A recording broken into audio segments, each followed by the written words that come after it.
Hello everyone, it's Seth, probably better known as Saffron Olive, and it's time for another Instant Deck Tech.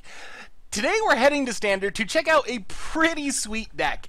This is sort of an upgraded version of one of our budget magics. This is Green-Blue Emerge Rite, and it recently took Andrew Blackwell to a top 8 finish at a SCG Standard IQ, so congrats to Andrew on their finish with the deck. A quick reminder before we break it all down: if you enjoy this deck and want to see it made into videos, take a minute, click the like button, the subscribe button, leave a comment, anything you can do to support your deck, because whichever deck is most popular gets a shot at being made into videos next week.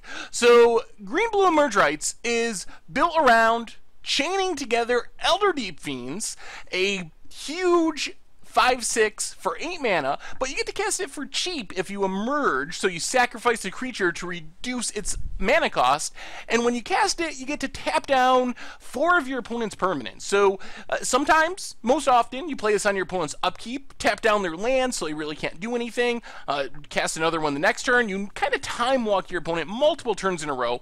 You can also use it to tap down creatures, so you can get in a big attack, perhaps with the help of Decimator of the Provinces, a 7/7 that essentially overruns your team when it enters the battlefield.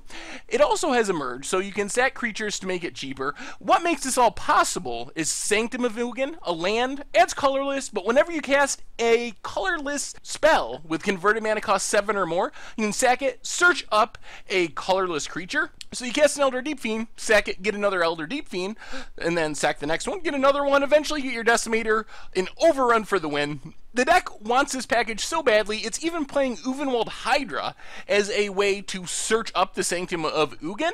It's also a pretty big reach threat on its own, but that's the main payoff. You get the Sanctum of Ugin to keep that chain going.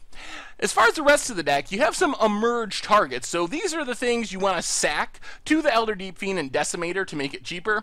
Foul Emissary, literally built for Emerge.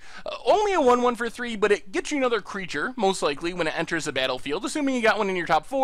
Because this deck plays a ton of creatures, you most likely will have one.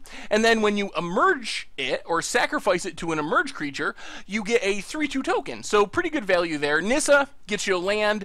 If the game goes late, you can flip it around. Otherwise, you emerge it to make your Deep Fiends cheaper. And Whirler Rogue is awesome because not only can you emerge it, it leaves behind 2 Thopter tokens, which work well with Decimator. You get 3/3s with Trample until end of turn. And then the deck also has a Death Misraptor Den Protector package. So Death Misraptor, another good emerge target, because you can flip a Den Protector to get it back. Den Protector can also get back an Elder Deep Fiend, for example. Whatever creatures you happen to need that have gotten killed. Also, a sweet combo with Sanctum of Ugin. You can sack the Sanctum to get an Elder Deep Fiend, flip your Den Protector, get back the Sanctum, emerge your Elder Deep Fiend, sack the Sanctum of Ugin, get another Elder Deep Fiend, and keep going through that loop. Then what kind of sets this deck apart is Cryptolith Rites. So Cryptolith Rites turns all your creatures into a Birds of Paradise, and it means the deck can play a bunch of cheap creatures and use those creatures to ramp into the big Eldrazi, even when it's not emerging. Duskwatch is a great one. With Cryptolith Rites, you can tap it for mana.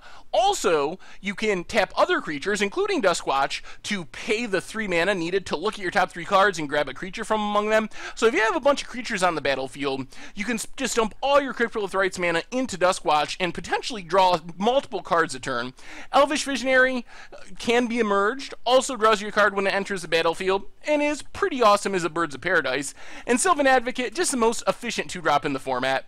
The rest of the mana base, disregarding the Sanctum of Ugin, got the Creature Land Lumbering Fall, some more duels, some basic lands, and a single Westville Abbey, which is a good tutor target for Uvenwald Hydra. If you got a bunch of creatures, tutor it up, sack your creatures, get an Ormondal, win the game that way. In the sideboard, Lampholt Pacifist helps out against aggro matchups as a 3/3. It's really good at blocking Sylvan Advocates, Reflector Mages, and so forth, and eventually you can flip it around and start attacking with it. Then you have some creatures for grindy matchups. More Den Protectors lets you go more all in on the Death Misraptor plan, good at grinding out value. Duskwatch helps you refill your hand, and Vile Redeemer is kind of a counter to a Wrath. And then we have a bit of removal in Rabid Bite of all things. And then just some negates to round out the deck.